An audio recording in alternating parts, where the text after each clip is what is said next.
Welcome back to BCN news. Jaganmohan Reddy మావిగన్ ప్రతిపాదనతో కూటమి నేతల్లో వణుకు మొదలైందని మాజీ మంత్రి జోగి రమేష్ వ్యాఖ్యానించారు. అమరావతి రాజధాని నిర్మాణంపై విమర్శలు గుప్పిస్తూనే జగన్ సూచించిన నూతన అభివృద్ధి నమూనాపై ఆసక్తికర వ్యాఖ్యలు చేశారు. అమరావతిలో 2 లక్షల కోట్లు ఖర్చు చేసిన కేవలం రోడ్లు తప్ప అక్కడ నగరం ఏర్పడదని ఎద్దేవా చేశారు. జగన్ ప్రతిపాదనతో టీడీపీ నాయకుల్లో ఆందోళన మొదలైందని, అందుకే వారు అమరావతి చట్టబద్ధత వంటి అంశాలను తెరపైకి తెస్తున్నారని ఆరోపించారు. జగన్ గురించి పిచ్చి ప్రలాపనలు చేస్తున్న మంత్రులు నోరు అదుపులో పెట్టుకోవాలని హెచ్చరించారు. పిచ్చి తుగ్లక్ ప్రభుత్వం, పిచ్చి తుగ్లక్ పరిపాలన, పిచ్చి తుగ్లక్ ముఖ్యమంత్రి. మావిగన్ అనేసరికే వణుకు, భయం. అసలు నేను అడుగుతా ఉన్నా, మీకు అమరావతి మీద ఒక అవగాహన ఉందా? చంద్రబాబు నాయుడు సూటిగా మాట్లాడుతూ ఉన్నా. అమరావతిలో 33,000 ఎకరాలు అన్నావు, 50,000 ఎకరాలు చేసావు, మళ్ళీ 1,00,000 కావాలంటావు, 1,50,000 కావాలంటావు. నీదా పిచ్చి తుగ్లక్ చేష్టలు మావా?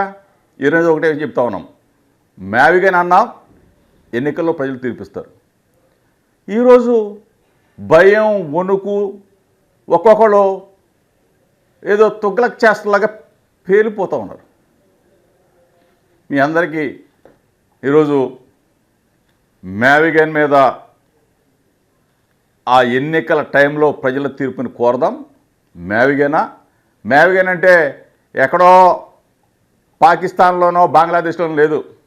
ఇప్పుడు మాట్లాడే మంత్రులు అవ్వచ్చు, ముఖ్యమంత్రి అవ్వచ్చు, ముఖ్యమంత్రి కొడుకు అవ్వచ్చు, ఎవరైనా కూడా చెప్తా ఉన్నాం. మావిగన్ మచిలీపట్నం, విజయవాడ, గుంటూరు ఈ ప్రాంతం మొత్తం కూడా రాజధానిగా అభివృద్ధి చెందుతూ ఉంది. అమరావతి కూడా దాన్ని ఆనుకునే ఉంది కదా, దానికి భయం ఎందుకు? భయపడతా ఉంటారు ఎందుకు?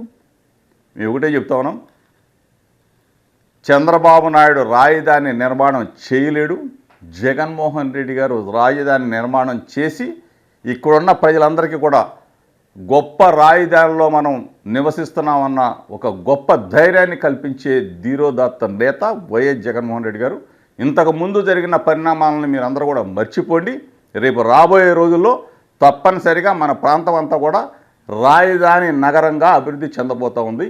అది కూడా వైఎస్ఆర్ కాంగ్రెస్ పార్టీ నేతృత్వంలో జగన్మోహన్ రెడ్డి గారు ముఖ్యమంత్రి ఆయన హయాంలో జరగబోతూ ఉంది. జీవో నెంబర్ 396ను వెంటనే రద్దు చేయాలని డిమాండ్ చేస్తూ భీమడోలలో దస్తావేజుల లేఖర్లు 2 రోజుల పెన్ డౌన్ కార్యక్రమాన్ని చేపట్టారు. ఉమ్మడి పశ్చిమ గోదావరి జిల్లా దస్తావేజుల లేఖర్ల సంక్షేమ సంఘం పిలుపు మేరకు మంగళవారం ఏలూరు జిల్లా భీమడోలు సబ్ రిజిస్ట్రార్ కార్యాలయం వద్ద లేఖర్లు నిరసన చేపట్టారు. జీవో 396 అమల్లోకి వస్తే రిజిస్ట్రేషన్ వ్యవస్థలో ప్రస్తుతం అమల్లో ఉన్న విధానంలో మార్పులు చోటు చేసుకుని ప్రజలకు దస్తావేజుల లేఖర్లకు అనేక ఇబ్బందులు ఎదురయ్యే అవకాశం ఉందని ఆందోళన వ్యక్తం చేశారు. రిజిస్ట్రేషన్ ప్రక్రియలో పారదర్శకత దెబ్బతినడమే కాకుండా ప్రైవేటీకరణకు మార్గం సుగమవుతుందని, తద్వారా ప్రజల ఆస్తుల భద్రతకు కూడా ప్రశ్నార్థకంగా మారే ప్రమాదం ఉందని లేఖర్లు పేర్కొన్నారు. నా పేరు నండూరు శ్రీరామ్, భీమడోలు సబ్ డాక్యుమెంట్ రైటర్ని, అలాగే ఉమ్మడి పశ్చిమ గోదావరి జిల్లా సంఘంలో ఆర్గనైజేషన్ సెక్రటరీని. ఇటీవల శ్రీ ప్రభుత్వం వారు తీసుకొచ్చిన 396 జీవో ఆర్ఎస్కే కేంద్రాల ఏర్పాటు అని చెప్పారు. ఆర్ఎస్కే కేంద్రాలు అంటే రిజిస్ట్రేషన్ సేవా కేంద్రాస్.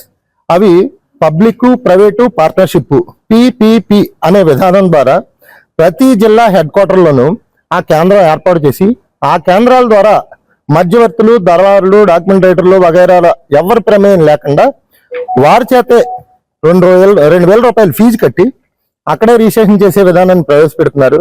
మరి ఈ విధానం తీసుకొస్తే మా డాక్యుమెంట్ రైటర్లకి, మా వద్ద పనిచేసే అసిస్టెంట్లకి, డిటిపి ఆపరేటర్లకి చాలా ఉపాధి కోల్పోయి రోడ్డును పడే ప్రమాదం ఉంది. ఆ రకంగా ఈ వృత్తి మీద ఆధారపడి రాష్ట్ర వ్యాప్తంగా సుమారు 1,00,000 పైగా ఈ వ్యవహారాలు చేసే వాళ్ళందరూ ఉన్నారు. ఈ విధానం తీసుకురావడం వల్ల మా అందరికీ కూడా ముప్పు ఏర్పడి మేము ఉపాధి కోల్పోయి రోడ్డును పడే ప్రమాదం ఉందని, కావున శ్రీ ప్రభుత్వం వారు మా యొక్క అభ్యర్థన మన్నించి ఈ పిపిపి విధానాన్ని రద్దు చేసి జీవో నెంబర్ 396 లేఖలుగా ఇప్పటి వరకు ఏ విధంగా అయితే కార్యక్రమాలన్నీ సజావుగా జరుగుతున్నాయో అదే విధానం ద్వారా రిజిస్ట్రేషన్ చేయాలని మేము కోరుతున్నాం. కార్డు 2.0 ప్రైమ్ వచ్చిన తర్వాత అవేర్నెస్ పెరిగి అంతా కూడా రిజిస్ట్రేషన్ జరిగి ప్రజలకు అరగంటలోనే, మా భీమడోలు సభ్యులు అరగంటలోనే డాక్యుమెంట్లు రిజిస్ట్రేషన్ అయిన తర్వాత డాక్యుమెంట్లు రిటర్న్ అవుతుంది జరిగింది. ఈ విధానాన్ని ప్రజలందరూ కూడా చాలా బాగా మెచ్చుకుంటున్నారు. ఇటువంటి మంచి విధానాన్ని అమల్లో ఉన్నప్పటికీ ఏ విధమైన ఇబ్బందులు లేకపోయినా కొత్తగా ఈ కేంద్రాలు పెట్టి అనవసరంగా మా అందరి పట్ల కొట్టి జనాలకు కూడా ఒక ఇబ్బంది ఏర్పడటానికి అవకాశం ఉంది. ఈ విధానాన్ని రద్దు చేసి మా అందరికీ న్యాయం చేయవలసిందిగా ఆంధ్రప్రదేశ్ రాష్ట్ర దస్తవేజుల లేఖల సంఘం ఉమ్మడి పశ్చిమ గోదావరి జిల్లా ఆర్గనైజింగ్ సెక్రటరీగా నేను మరీ సవినయంగా కోరుచున్నాను. ప్రస్తుతం ఉన్న లేఖర్ల వ్యవస్థనే కాకుండా వారి మీద ఆధారపడుతున్న ఎంతో మంది వాళ్ళ అసిస్టెంట్సే కానీ డిటిపి ఆపరేటర్లే కానీ ఎంతో మంది జీవనోపాధి పోయే పరిస్థితి వచ్చింది. ఇప్పుడు ఆల్రెడీ సాఫీగా జరుగుతున్న వ్యవస్థని ఇంకొక ప్రైవేట్ వ్యక్తులకి అప్పచెప్పి, ఎటువంటి అనుభవం ఏ రకమైన పరిజ్ఞానం లేని వ్యక్తులకి అప్పచెప్పి వాళ్ళకి రిజిస్ట్రేషన్ బాధ్యత అప్పచెప్పడం వల్ల ఇంకా తప్పులు జరగడానికి అవకాశం ఉందే తప్పితే ఏ రకమైన వాళ్ళకి సౌలభ్యం లేదు. ఈ జియో 396 వల్ల ఎవరికి ఏ రకమైన లేదు. ఏదో ప్రైవేట్ వ్యక్తులకి అప్పచెప్పి ఏదో వాళ్ళ కాంట్రాక్ట్ ఇవ్వ వల్ల వాళ్ళు ఏదో ఒక మెకానికల్గా చేసుకెళ్తారు తప్పితే వాళ్ళ బాధ్యతతోటి ఎటువంటి పని చేసే అవకాశం లేదు. ఇప్పుడు మేము వాళ్ళకి అగ్రిమెంట్ రాయాలన్నా వాళ్ళ ఇళ్ళకి వెళ్ళి రాసిస్తాం. అలాగే సైట్లకు కొలవాలన్నా వెళ్ళి ఇంటికి వెళ్ళి కొలుస్తాం.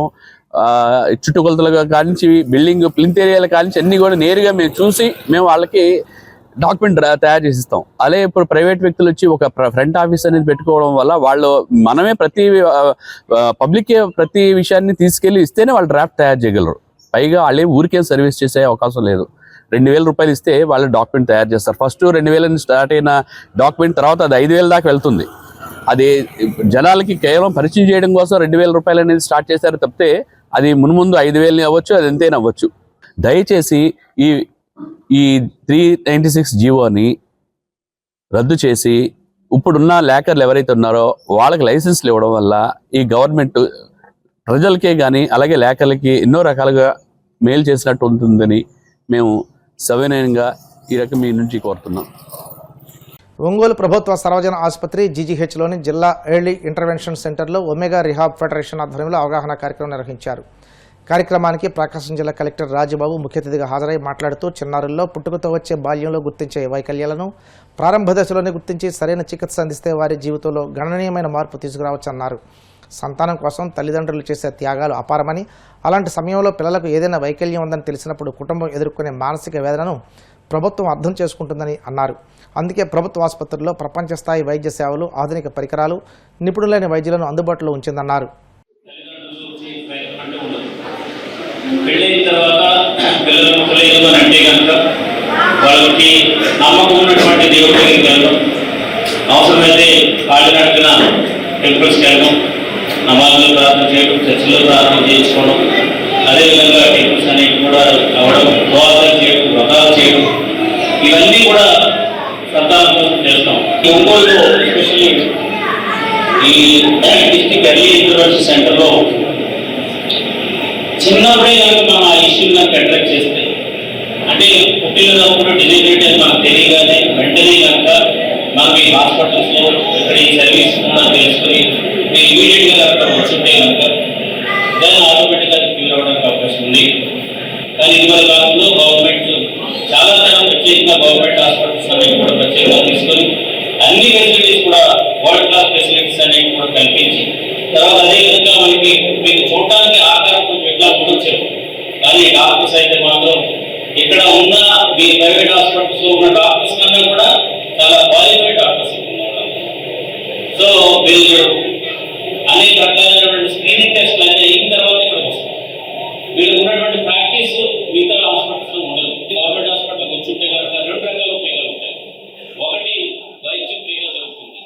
రెండోది ఏంటంటే మీకు హెల్ప్ కావాల్సినప్పుడు ఆటోమేటిక్గా మనకి లైన్ డిపార్ట్మెంట్ ఎన్జిఓస్ కూడా ఉంటారు కాబట్టి వాళ్ళతో కాంటాక్ట్ చేసి వార్తలు ముగించే ముందు ముఖ్యాంశాలు మరోసారి.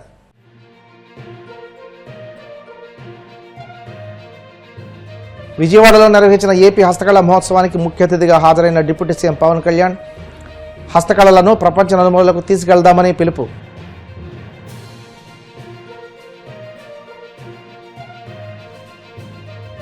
నార్నిమెరక గ్రామంలో ఉపాధి హామీ శ్రామికులకు భోజనాలు ఏర్పాటు చేసిన మంత్రి నిమ్మల 10 మందికి సేవ చేయడంలో నిజమైన సంతృప్తి ఉందని వ్యాఖ్య.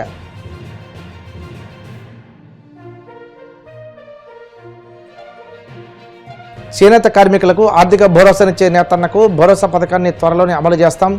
చేనేత జౌళి శాఖ మంత్రి సవిత ప్రకటన.